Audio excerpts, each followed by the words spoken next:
มานี่เลยอ้าวงูมาว่าเรา เพิ่นก็เฮ็ดซะแหละ อันนี้ไอ้ก็รอไอ้ก็รอเขาไม่ได้ไปเขาไม่ได้ไปเด้อมันเกิดจ้าเลย บ่ไปก็ตายสิบ่ไปกว่า อ้าวเขาสาวมา ก็บ่อยากให้บ่ต้องซีเรียสเว้าไปเลย เขาขัดไปแล้วเขาย่านนะไป ทุกอย่างแพ้ความดีเบิดไปบัดจักคิวสายบันเทือเมามาจักขี้ข้างหิลงมาทางใด น้อยดีเลยตัวบ่ไปจะบ่เปลืองเบียร์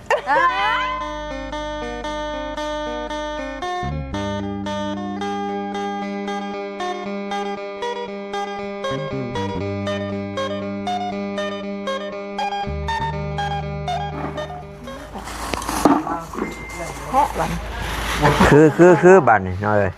บ่มีนะ โอ้ไปซื้อน้ำแข็งบัดดื่มน้ำเป๊ปซี่บัดนี่โอ้ ซื้อมากินได้ยัง สวยดิ มันบ่มีตานั่นสิ ใส่แว่นอีกนะ บ่มีตาหัวงอกอะไรตาหัวงอก พี่น้องเนาะ จังว่า เพิ่นว่าผมมีเงินว่าซั่นอยากได้ยังบ่เงินน่ะ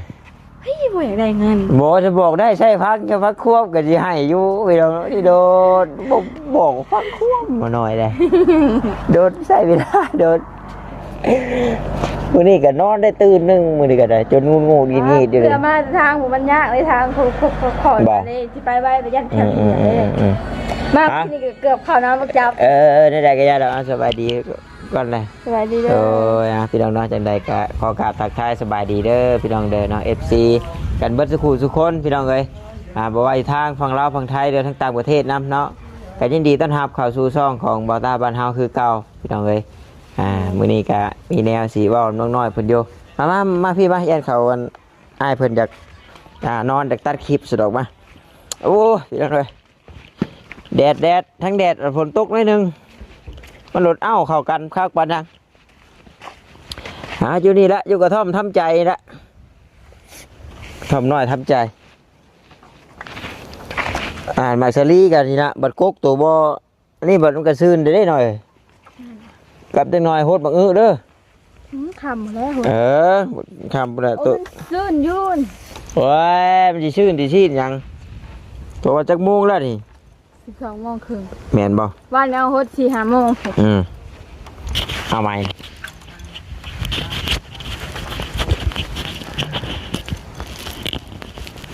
ออกไปหน้าไปตั้งไปหาหน่อไม้บ่หรือไปยังนะ ไปหาหน่อไม้ได้คู่นึง ได้คู่หนึงใช้คือเว่ากันว่าถ้าได้หน่อไม้จะเอามาต้มมาแกงมานี่พี่ บ่แล้วต้มอยู่พุทธต้มอยู่พุทธได้หน่อไม้คู่นึง เนาะดีแต่บ่ซื้อเครื่องแกงกันมาพี่น้องเอ้ยเอาอย่างเลือกแต่เบิ่งแบบโทรศัพท์ก่อนเว้ากับ FC ถ่าเด้อ โดย เว้าคักได้ จักสิเว้าหยัง จะไปเว้าขวัญบ่นิ้วได้ โอ้ไปกล้าเว้าดิ ตัดพังได้ กล้าเว้าดอกบ่าวนิ้วจะไปเว้าเนาะน้อง FC เนาะมาไหว้เด้อป้าตา ฮะ ไปไหว้เด้อ บ่ได้เว้าบ่ บ่ได้เว้าเด้ FC ผู้เพิ่นบ่ทันได้เบิ่งคลิปจบเพิ่นว่าโทรศัพท์น้อยๆเฮียหรือบ่ว่าซั่นบอกเพิ่นเด้อตกลงเฮียหรือบ่เฮีย บ่ได้เฮีย บ่ได้เฮีย เห็นแล้วแมันบ่ โดย ว่าเฮียบ่เบาตาว่าซั่นเนาะรุ่นอยู่เพิ่นก็ได้โอ้เห็นแล้วพี่น้องเอ้ยเนาะ เห็นแล้ว เพิ่นลืมอยู่โอ้หมดดินบาน โอ้นี่ไปต้องมัน เดี๋ยวเนาะจะมีตีไงแหละ เพิ่นเห็นอยู่เพื่อนเพิ่นเองนั่นแหละเบิ่ง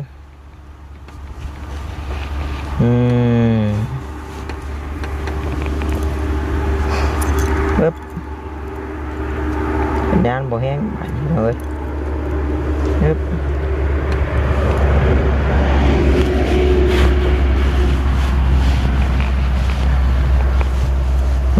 ยังหมุนติ้วอยู่บ้านถูกหวยบ่ครับเดี๋ยวเห็นชงฮูบอันลอตเตอรี่ว่าเนาะน้อยอยู่มาให้ถามว่าถูกหวยป่ะฮะแต่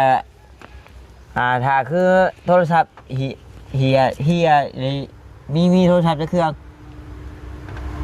มีเครื่องเดียว มีเครื่องเดียว เลย เดี๋ยวเนาะเห็นนี่เด้ตึ๊บ อืม ตึ๊บ เลย มากกี่วัน บ่มากกันแล้วเนาะเลย พี่น้องบูฮู้ว่าพอดีพี่น้องFC เห็นด้วย คืองามแท้ งามบ่ ไม่ของเฮาฮอดจักเลย แล้ว ตา ฮะ ให้เฮา จะบอกคำควบไหมว่าเพิ่นที่ไทย ที่พังความที่พังความ เออ เพิ่งงามแต่อยากได้ โอ้ปู่มันได้นี่ อยากได้ดิ อยากได้ดิ อยากได้ดิ นี่นี่ตัวไผ่นี่ชงมาอ้างกันนี่ ขอหลับ คอยฟังเสียงเหมือนกันนี่คอยฟังเสียงผมให้น้ำหน่อยในนี้น้ำหน่อย ฟังนะนะเว้ย โอ้ดิ อยาก ควา ได้ มลับเนาะ คืองามแท้ ปึ๊บอะไร อยากได้โทรศัพท์เลย เพิ่นถามอ้ายอันนี้ว่าโทรศัพท์ลูกสาวเฮียบ่ เลย อ้ายก็เลยว่าเห็นแล้วอย่างนั้นเลยเพิ่นเลยส่งรูปโทรศัพท์มาอ้างอ้ายก็เลยว่าชื่อโทรศัพท์ให้น้องน้อยบ่ว่านะ ไปจักได้ จักว่าเพิ่นสิเซอร์ไพรส์จักแล้ว เขาเปิดเสื้อผ้าก็นั่นนะมันก็ มันเป็นไง มันขาด ตะกี้คือจมมาบ่อยากใช้อันหน่วยอื่นคือว่าหน่วยเก่าคัก เอาเลยไหมมันเห็นเลยได้แบบเห็นตัวเนี้ย ถามจับดีก่อนอันนี้คือถามจับดีแบบบ่ได้หยอกกันเด้อตัวนี้เด้อ เลย แบบเจ้าก็ตอบแบบจากใจเลยตอบแบบตรงๆเลยนะเอาแบบชัดเจนไปเลยอ่ะ โทรศัพท์บอกแล้ว เอาดู ตัวนี้ตัวเรื่องวันเกิดเบานิวสรุปได้ไปบ่วันเกิดเบานิว บ่ได้ไป ไก่อีกอย่างหนึงก็เฮาไปพอดีบันทึกเฮาเมาได้จักสิไปตกไปข้างอยู่ใส่ก็แม่ก็จักไปอยู่ อันนี้คือชัดเจนแน่เนาะสรุปบ่ได้ไปเพราะว่ามีพอเพิ่นกันนั่นแหละเนาะเพิ่นถามเรื่องไงเนาะยันว่าน้องน้อยเพิ่นอยากไปเนาะ โดยทางอยากไปก็อยากไปอยู่ วันเกิด แต่เฮาเป็นผู้หญิงตัวคนเดียวบัดนี้คอมเมนต์เมาเด้บัดจักคนอื่นก็เมาเฮาก็เมาจักสิเฮ็ดจังไดอีกอย่างก็บ่เป็นบ้านเฮาบัด น้ นี้ อยเป็นคืออ้ายว่าเห็นได้เนาะ แม่นเลย รักเข้าห้องคืออ้าย ถ้ามันเป็นผู้หญิงตัวคนเดียวเนาะ เนาะ กะพี่น้องเอ้ยถ้าเรารุ่นเบิ่งเนาะว่าน้องน้อยเพิ่นสิเซอร์ไพรส์บ่นิ้วจังใดเอาบ่วางแผนกัน เอาเพลงไว้ เซอร์ไพรส์อันบ่นิ้วบ่นี่ เซอร์ไพรส์ยัง เอาซื้อเค้กมาเซอร์ไพรส์เจ้า คิวอยู่โรงเห็นผู้ ลงเห็นกระยาใช่ว่าเจ้าลงทุนดีเลยอ้ายสิไปซื้อ ไปเดียวกันบ่ อ้ายสิว่าออกไปลงคลิปกันเด้อสินะ ไปเดียวกันนะ บ่นิ้วเราบ่จักไปนำกันเพิ่นสิสงสัย บ่ทางซ้ายไปซื้ออันนี้เขาก็อยากไว้ต้องเห็นไปซื้อเค้ก บ่โอ้เพิ่นก็สิสงสัยเลย เขาก็อยากไป ยันว่าแบบอ้ายไปลงคลิปกันเด้อเจ้าก็อยู่ถ่ายคลิปถ่ายหยังกับเขา เออว่า จัง อ่านมือเอาหน่อไม้ก็เด้อหน่อไม้ต้มนี่ อันนั้นไม่ต้องไปที่เอารถใหญ่อ้ายจะเอารถใหญ่ไปเนาะ บ่เอารถจักรไม่เฮาเลยนะ โอ้นานฮอด เฮาก็อยากไป เปิดตลาดหน้ากุจจาดนี่มีบ่ ไก่น่ะ ไก่หน้ากุจจาด ไก่ยอมรับว่าไก่เนี่ย ลงเห็นสิไก่กลัวอยู่พี่น้องเนาะอาหารเค้กเพราะมื้อนี้นั่นแท้จริงบ่าวตาก็ว่าสิชื่อมาได้ชื่อมาแต่พอดีว่าน้องเราบัดมานำสินะจะบ่ชื่อก็ยันมันบ่เซอร์ไพรส์นะ นั่นน่ะ จังไดเนาะพี่น้อง เฮาก็อยากไปว่ะ หรือว่าเปาต้าสิออกแผนว่าให้น้องนิวกับเบาเวียดอยู่ท่าอะไรก็คลิปนี้สิพาน้องน้อยไปซื้อเครื่องหนิดนึงได้นี่บ่ แม่น บ่แบบว่าถ้าว่าเจ้าอยู่น้ำนี่คือหรือแต่ว่าเจ้าอยู่แหละอันอายไปเลยมาเลย เฮาก็อยากไปต้องเห็นแต่พอดีเฮาก็บ่หาดไหวอยู่ เอ้ยเดี๋ยวเบิ่งสถานการณ์ก่อนเพียงเนาะเพราะว่าพอดีพอเพิ่นเนาะพอเพิ่นเว้าอยู่พี่น้องเนาะอยากให้น้องน้อยเซอร์ไพรส์ทางเบานิ้วพี่น้องเนาะแบบว่าทางอ้ายเพิ่นก็แบบมาทีละพี่น้องเนาะมาถ่ายคลิปมาช่วยเหลือเฮาอะไรก็ได้เนาะ โดย แมนยูว่านี่แหละพี่น้องเนาะเขาเป็นสะพานบุญแต่ก็ถ้าบ่มีเขาอ้ายเพิ่นนี่ก็ FC หลายคนแล้วก็ FC หลายคนก็บ่ฮู้จักเฮา โน่นนี่นั่นแหละพอเพิ่นก็เว้าให้ฟังอยู่เนาะก็เลยอยากให้เบาตาส่วนน้องน้อยเพิ่นแน่ถ้าว่าน้องเพิ่นบ่เป็นเฮ็ดบ่เป็นหยังก็เสียหน้าได้เนาะเพียงเนาะไปนะว่าแต่เอ้ยเบิ่งก่อนเนาะแนวใดกี่เบาตาคิดในใจว่าสิเรียนไปลงคลิปเลยสิไปชื่อมาเลยบ่ได้บัตรคลิปเบาตาเลยสิเว้ากับน้องน้อยสินะได้พากันสิให้ทันทีนะจะไปซื้อยังหน่อยเลยก็มีอยู่อยากไปซื้อเค้กแล้วก็อยากไปซื้อเครื่องใส่อยากไปซื้อครีมอะไรนะไปซื้อครีมเลยซื้อเค้กแบบนี้บัดไปพอดีเฮาบ่หันไปต้องเห็นยายรถไงบ่จะมาเอารถจักรไปลีนั่นคืออยู่จะไปเอาทำไมกันแต่ว่ารถจักรปะโอ้เดี๋ยวเนาะคือจีไกลเต็มเลยเลยปูไอ้เด้อยังเป็นเห็นอะไรเนาะคือมาก็เห็นดิบ่คืออีกอันนี้แบบมันแบบเนียนๆเลยนะแบบบ่ยากอย่างเลยนะพี่เนาะตอนนี้บ่ายโมงพี่เนาะเฮาไปจักอยู่ในบ้านตาจักไปอยู่จักไปดอกเห็นแน่เหตุชวนเจ้าเหตุชวนไปนะพาเอาไปซื้อเครื่องพาสามีสวยพาเอาไปซื้อเครื่องใช่แน่หน่อยนึงสิครับเจ้าก็ว่ารถใหญ่แล้วอยู่ชนบ้านตาแพงเจ้าก็เห็ดเขียวเอาแล้วเบิ่งนาทีก็เนาะเรียนอะไรแหละพอใกล้ได้นี่ใกล้อะไรพี่น้องเนาะวันที่27แล้วมัน28ยังอีก2มื้อ29วันเกิดเพิ่น29อันนี้ก็27 29อีก2มื้อมื้อแล้วก็บ่ได้มาเด้เอามือบ่ได้มาอื่นเพิ่นบ่ได้มาเพิ่นเมียนเครื่องเพิ่นบ่ฮู้เลยแล้วบอกเลยอะไรไปอยู่ใช้คือบนงี้นี่คือผู้จักจะนอนรถนี่บ่รับปรีได้บ่หน่อยตัวมานะผู้ดีเป็นความฝันแหละได้ฝันนี่แหละเล่นฝนตกมันชวนเมื่อบาทโอ้ยบ่าจังใดก็แล้วแต่พี่น้องเบิ่งก่อนเบิ่งสถานการณ์ก่อนพี่น้องคือโอ้อ้ายว่าแบบขักเลยเวิร์กเลยนะขักเลยถ้าเจ้ามานี่แบบชีหน้าแบบใดเนาะ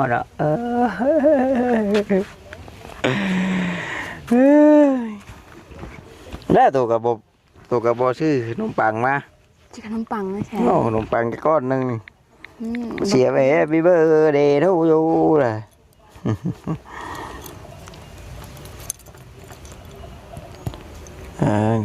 แล้วพอเพิ่นแชทมาอย่างไรพี่น้องเพราะว่ามันบ่มีสัญญาณนะพังเสียงบ่ได้มันเป็นอะไรจะพังบ่ได้มันเป็นอะไร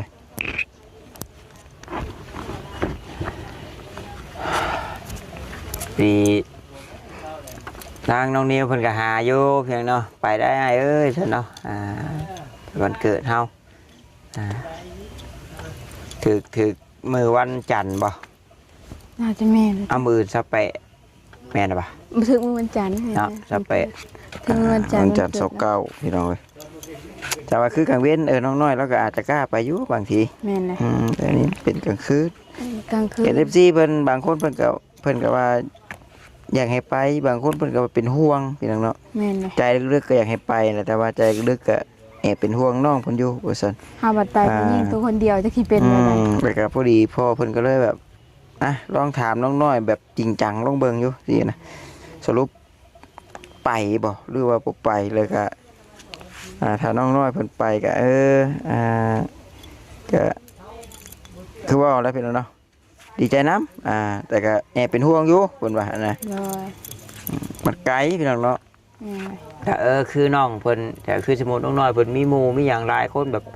บ้านใกล้เคียงกันมันก็คืออยู่พี่น้องไกลเพิ่นว่า เคินก็เลยตัดสินใจนี่แหละบอกบ่าวตาว่าถ้าเป็นไปได้กันนี่นะปากันซื้อเค้กมาย้อนหลังอยู่นี่ก็ได้หรือว่ามาลวงหน้าให้ก็ได้พี่น้องเนาะมาเซอร์ไพรส์เพื่อนว่าซั่นพุ่นแหละเจ้าก็ลองไปเขียวว่าเอื้อยเจ้าพุ่นแหละเนาะช่วย มีแต่ว่าเบิ่งคลิปนี้นี่ใช่น้องน้อยไปอันหยอกบอนี่ก็เดียวเนาะบางทีได้โทรศัพท์ใหม่ หยอกมาได้ หยอกอะไรก็หยอกแล้วก็ขอโทษเด้อมาซาเดี๋ยวที่พังควบแล้วครับ เพื่อนบ่ให้เห็นเชือกนะ โอ้ตัวบอกพังควบก็บ่ให้แล้ว ที่พังความเพิ่นว่าพอเพิ่นสิว่าโทรศัพท์เจ้าเฮียนั่นโทรบ่รับแล้วก็ได้ๆนะแต่เก่าน่ะคือว่าตื่นแต่เช้าอยู่พุ่นล่ะมื้อนี้โทรศัพท์เฮียบ่หรือว่าจังได๋ว่าซั่นนะหาหน่อไม้ก็เลยบ่ได้รับสายหรือบ่จักถ้าได้อีหลีคือสิดีใจน้อยๆเนาะโอ้ดีใจแล้วครับว่าเฮ็ดได้ที่เวียนมาให้โทรศัพท์มันค้างอ่ะมันเถื่อพังเพลงบ่บ่แต่ว่าลิ้นมันหลายจักเอ้ยจบมันเสื่อมแล้วมันจะทางก้นมันก็จะเงื่องออกเลยบ่ใช้มาเบิ่งไปเบิ่งดูเนาะเป็นอะไรเบิ่งดูโอ้มายังอีกเลย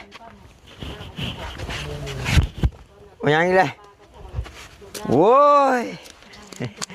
เชื่อกับเชื่อชองโตแต่ว่าได้พุ่นเอาเบิ่งนี่ว้าวตอนนี้ย่ำห่างอยู่แต่บ้านมันคือกันบ่มันคือเลยมันคือกันจักใส่ถ่ายเบิ่งดูนี่เบิ่งดูตัวนี้รุ่นได้ใช่ตัวนี้จักรุ่นเลยแม็กติมบ่ค่ะอันนี้มันก็ไม่มีนะของเจ้าเลยค่ะกล้องสาบตาผู้มันอันปลอมมันไหนบ่บัดถ่ายได้หรือได้ถ่ายได้แต่ไหนกล้องนี้นี่กล้องนี้กล้องนี้บ่แม่นอันนี้อันกล้องปลอมมันนี่กล้องปลอมบ่นี่2อันนี่ไพแพดโอ้ได้กล้อง Oppo มาลีน TikTok นี่เนาะมันก็ปอดสุดยอดเลยแหละหน้าขาวเพิ่นๆแล้วกล้องนี่มันกันทำไปเปลี่ยนนะมันแล้วมันหล่อสิเลยแต่ว่าแบตอย่างมันยังทนอยู่บ่ล่ะเฮาสร้างเถื่อ 6% แล้วเฮาเปิดเครื่องมามันเถื่อกับประมาณว่า40 6%นี่กลายเป็น40เลยแม่นก็เฮาเปิดเครื่องร้อยใช่ป่ะเบิ่งอันนี้ข้างนึงกันนี่พี่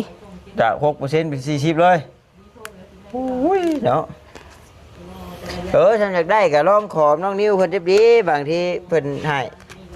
นั่งอ้อนน้อยอย่างเพิ่นบางทีเพิ่นเสื้อผ้าก็มีแล้วล่ะบ่ได้ผลบ่อ้าวนี่น่ะเพิ่นว่าโทรศัพท์เฮาสิตายเลยเพิ่นว่าแถมหลอกล่ออีกบัดเห็นบัดพอดีว่าโทรศัพท์ข่อยไว้ให้ลูกไว้เบิ่งการ์ตูนอยู่บัดพอดีว่าบอกกับพังควมว่าโทรหาก็เพื่อสิออกมาว่าไปหากินเด้ก็เลยบ่ช่วยเว้าน้ำผู้ใหญ่เพิ่นให้ว่าเห็นอยู่เพิ่นส่งโทรศัพท์มาเพิ่นสิชื่อเสื้อผ้าบ่เวียดจักแล้ว Oppo อย่างดีผู้ใดผู้จิตใจมาหาบ้านดีแล้วได้อัน Oppo มาแล้วเอ็งมาสวยกูเก่าค่าแต่นอนลิ้น TikTok อยู่เพื่อถ่าย TikTok แล้วบ่เพื่อถ่าย TikTok แล้วในขณะได้จักว่าเฮาสิออกว่าแต่เช้าดอกก็ยังตาดูนไปนี่ก็เว้าหยอกน้องเพิ่นสิดอกพี่น้องเฮ็ดได้ซะจังสิให้มาถ่าบ่ไปหาเบิ่งตอนนี้ก่อนเนาะก็ยันว่ามีเรียกมีงานส่วนตัวพี่น้องเนาะมือก็เช้าสายแน่เช้าสายแน่ติโอ้ยเนาะขาดน้ำแป๊บซี่พี่น้องมีน้ำก้อนเราบะลืมให้ไปซื้อลืมให้อันเงินให้นะพ่อมาถ้าไม่ถ้าไปต้องเห็นแน่ให้ไปซื้อเครื่องนะลายอยากไปเลยให้ไปซื้อเครื่องมาจ้างไอ้มาอัน100,000ไอ้พาไปเงินซื้อเครื่องละมีเงินซื้อของฝากเองละบ่มีเจ้ากล้าจ้างไอ้100,000ไอ้ก็กล้าไปแล้วเขาสิเอามันได้ใส่จักแล้วใช่ว่ากล้าจ้างว่ะกล้าจ้าง100,000ไอ้พาไปแล้วไปแม่น้อยไอ้สิฝากชื่ออย่างนึงใช่ยัง มีแล้วบ่ จิไปใช่เชิญชาวแม่ไปอยู่นี่ เอาบัตรไปชื่อเครื่องได้ค่ะ ก็มีอยู่น้ำแชนน้ำใดเด้กัน ถ้าก็ออกน้ำมันให้เด้แหละ ได้เอาปันเอาออกน้ำมันไทยออกน้ำมันไทยก็เข้าไป เอาซะเอาไว้ซื้อให้สติ๊กแค่ทุบน้ำมันนี่โอ้พี่น้องเนาะ บ่เคยใช้กันน้องก็มาใช้อัน ไปยังเลยดงเห็นนะถามก่อน ไปซื้อเค้กสักไพ่บ้านี่แต่ว่าเฮาบ่กล้าไปเดียวค่ะ บ่ แม่น กินกุ้งเข้ามาแล้วนี่ จะไปชื่อสติ๊กน้ำแดงแน่นะเนาะ เลย บาดเด้อซบบ่แดงบ่มีแห้งมานะเบิ่งเนาะ แม่นเด้ซุปปลาแดงมันไม่มีแห้งย่างเลย แถวห้านเบียดห้านจีนแถวนี่บ่มีบ่ บ่ได้มีเขาบ่ขาย เด้ฝากชื่อเบานิ้วน่ะมื้อหน้า บ่นี้เราบ่ได้มาบ่อื่นนี่ บ่ แม่น โอ้ยนัดบอกกันเรียบร้อยเลยนี่โอ้ ยอดวันเกิดแล้วเราบ่ได้มาเราแบบยัดอันนี้ยังเราจัดเครื่องจัดของให้เรา ใช่ป่ะบ่ได้ไปวันเกิดเพิ่นก็ไปบอกเพิ่นจะดีไปไปนั่งบอกเพิ่นจะดีไปก็บอกก็บอกเพิ่นจะดีเฮานี่เว้าหวานๆเว้าดีนำกันแน่จะคลิปเอา วันนี้เลยอ้าวหมู่บอกว่าเรา เพิ่นก็เฮ็ดซั่นแหละ อันนี้ไอ้ก็รอไอ้ก็รอเขาไม่ได้ไปเขาไม่ได้ไปเด้อวันเกิดจ้าเนี่ย บ่ไปก็ตายสิบ่ไปกว่า เอ้าเขาอุตส่าห์มาบอก ก็บ่อยากให้บ่ต้องซีเรียสเว้าไปเลย เอ้าขัดไปแล้วเฮาย่านนะ ทุกสิ่งทุกอย่างแพ้ความดีเบิด ไปบัดจักคิวสายบันเทือเมามาจักขี้ข้างหิลงมาทางใด น้อยดีเลยตัวบ่ไปเองจะบ่เปลืองเบียร์ ก็บ่เป็นหยังยิ้มเลยคลิปนี่ห้ามให้ได้คลิปเด้อ บ่ให้ ห้ามให้คืนเด้อ เด้อ ให้บ่นิ้วเป็นผู้เว้าหยังก็เว้ารถเพราะว่าเจ้าบ่ได้ไปแล้วงานแล้วเด้โอเค ไปกันเนาะของขวัญยังก็จะมีนี่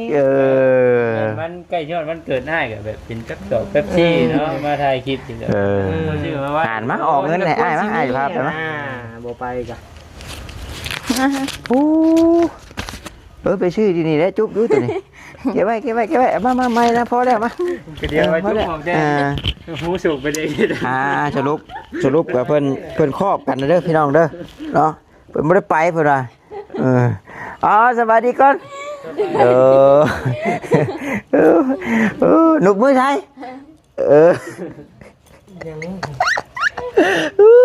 ไอเฮ็ดที่ไหนก็เฮ็ดนะพี่น้องเนาะช่วงนี้เพราะว่าเพิ่นยอมเด้